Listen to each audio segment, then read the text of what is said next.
ರಾಜ್ಯಕ್ಕೆ ಬಿಜೆಪಿಯ ಚುನಾವಣಾ ಚಾಣಕ್ಯ ಅಂತಲೇ ಖ್ಯಾತಿಯಾಗಿರೋ ಅಮಿತ್ ಶಾ ಅವರ ಎಂಟ್ರಿ ಆಗಿದೆ. ಕೆಲವು ಕಾರ್ಯಕ್ರಮಗಳ ನಿಮಿತ್ತ ಬಂದಿರೋ ಅಮಿತ್ ಶಾ ಅವರು ಲೋಕಸಭೆಗೂ ಕೂಡ ಕೆಲ ತಂತ್ರಗಾರಿಕೆಗಳನ್ನ ಹೆಣೆದಿದ್ದಾರೆ.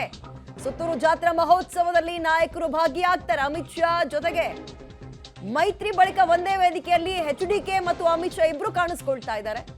ಅದು ಕೂಡ ಸಿದ್ದು ಸ್ವಕ್ಷೇತ್ರದಲ್ಲೇ ವೇದಿಕೆಯನ್ನ ಇಬ್ರು ನಾಯಕರು ಹಂಚಿಕೊಳ್ತಾ ಇದ್ದಾರೆ.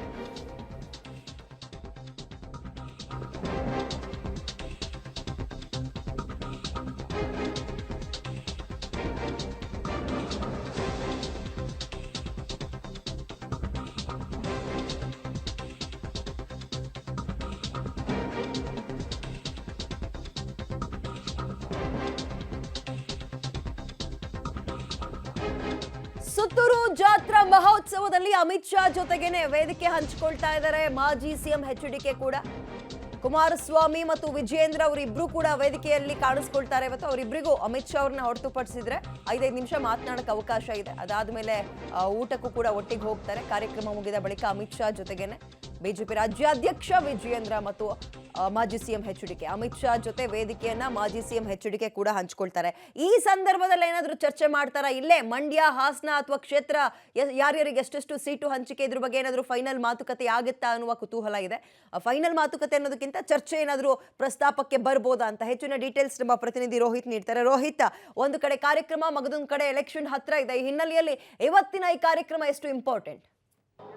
ಖಂಡಿತ ವಿದ್ಯಾ, ಮೈತ್ರಿ ಆದ ಬಳಿಕವಾಗಿ ಏನು ಅಮಿತ್ ಶಾ ಅವ್ರ ಜೊತೆ ಇದೇ ಮೊದಲನೇ ಬಾರಿಗೆ ಎಚ್.ಡಿ. ಕುಮಾರಸ್ವಾಮಿ ಅವರು ವೇದಿಕೆಯನ್ನ ಹಂಚ್ಕೊಳ್ತಾ ಇದ್ದಾರೆ.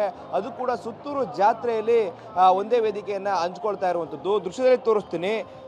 ಗಮನಿಸ್ತಾ ಇರುವಂಥದ್ದು ವೇದಿಕೆ ಕಾರ್ಯಕ್ರಮ ಸುಮಾರು 12:15 ಪ್ರಾರಂಭ ಆಗುತ್ತೆ. ಎಚ್.ಡಿ. ಕುಮಾರಸ್ವಾಮಿ ಅವರಿಗೆ 5 ನಿಮಿಷಗಳ ಕಾಲ ಭಾಷಣವನ್ನು ಕೊಟ್ಟಿದ್ದಾರೆ. ಅದೇ ರೀತಿಯಾಗಿ ಈ ಒಂದು ಕಾರ್ಯಕ್ರಮಕ್ಕೆ BY ವಿಜೇಂದ್ರ ಅವರು ಕೂಡ ಬರ್ತಾ ಇದ್ದಾರೆ. ಅವರು ಕೂಡ 5 ನಿಮಿಷ ಕೊಟ್ಟಿರುವಂಥದ್ದು.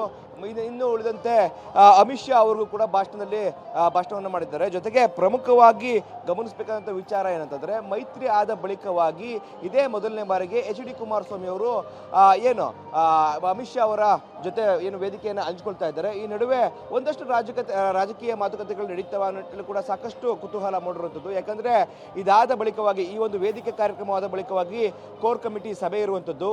ಅಲ್ಲಿ ಒಂದಷ್ಟು ವಿಚಾರಗಳನ್ನ ಪ್ರಸ್ತಾಪ ಮಾಡಬೇಕಾಗತ್ತೆ. ಯಾಕಂದ್ರೆ ಪಕ್ಷದ 4 ಕ್ಷೇತ್ರದ ಒಂದಷ್ಟು ಕಾರ್ಯಕಾರಿಣಿ ಸಮಿತಿಯ ಸದಸ್ಯರುಗಳಿರ್ತಾರೆ. ಅವರನ್ನ ಒಳಗೊಂಡಂತೆ ಪ್ರಮುಖವಾಗಿ ಮಂಡ್ಯ ಕ್ಷೇತ್ರದ ವಿಚಾರವಾಗಿ ಸಾಕಷ್ಟು ಸೌಂಡ್ ಮಾಡ್ತಾ ಇದೆ, ಯಾರಿಗೆ ಟಿಕೆಟ್ ಕೊಡಬೇಕು ಅನ್ನೋ ನಿಟ್ಟಿನಲ್ಲಿ. ಆಗ ಈ ಸಭೆಗೂ ಮುನ್ನವಾಗಿ ಇಲ್ಲಿ ನಡೆಯುವಂತಹ ಕಾರ್ಯಕ್ರಮದಲ್ಲಿ ಅಮಿತ್ ಶಾ ಅವರು ಮತ್ತೆ ಎಚ್.ಡಿ. ಕುಮಾರಸ್ವಾಮಿ ಅವರು ಏನಾರ ಮಾತಾಡ್ತಾರ? ಈ ಕಾರ್ಯಕ್ರಮ ಮುಗಿದ ಬಳಿಕವಾಗಿ ಏನು ಒಂದೇ ಇಬ್ರು ಕೂಡ ಒಟ್ಟಿಗೆ ಊಟನೂ ಕೂಡ ಮಾಡ್ತಾರೆ. ಆ ವೇಳೆಯಲ್ಲಿ ಕೂಡ ಒಂದಷ್ಟು ಚರ್ಚೆಗಳಾಗ್ತವ ಅನ್ನೋ ನಿಟ್ಟಿನಲ್ಲಿ ಸಾಕಷ್ಟು ಪ್ರಶ್ನೆಗಳು ಕೂಡ ಮೂಡ್ತಾ ಇದ್ದಾವೆ. ಯಾಕಂದ್ರೆ ಸಭೆಯಲ್ಲಿ ಒಂದಷ್ಟು ವಿಚಾರಗಳನ್ನ ಅಮಿತ್ ಶಾ ಅವರು ಕೂಡ ತಮ್ಮ ಕಾರ್ಯಕರ್ತರಿಗೆ ಮತ್ತೆ ಮುಖಂಡರಿಗೆ ಹೇಳ್ಬೇಕಾಗತ್ತೆ. ಆ ನಿಟ್ಟಿನಲ್ಲಿ ಕುಮಾರಸ್ವಾಮಿ ಅವರ ಬಳಿ ಇರುವಂತಹ ಒಂದಷ್ಟು ಮಾಹಿತಿಗಳು ಮತ್ತೆ ಅವರ ಬೇಡಿಕೆಗಳೇನು ಅನ್ನೋ ನಿಟ್ಟಿನಲ್ಲಿ ಕೂಡ ಒಂದಷ್ಟು ಮಾಹಿತಿಗಳನ್ನ ಕಲೆ ಆಗ್ತಾರ ನಿಟ್ಟಿನಲ್ಲಿ ಸಾಕಷ್ಟು ಪ್ರಶ್ನೆಗಳು ಇದೀಗ ಮೂಡ್ತಾ ಇರುವಂತದ್ದು ವಿದ್ಯಾ.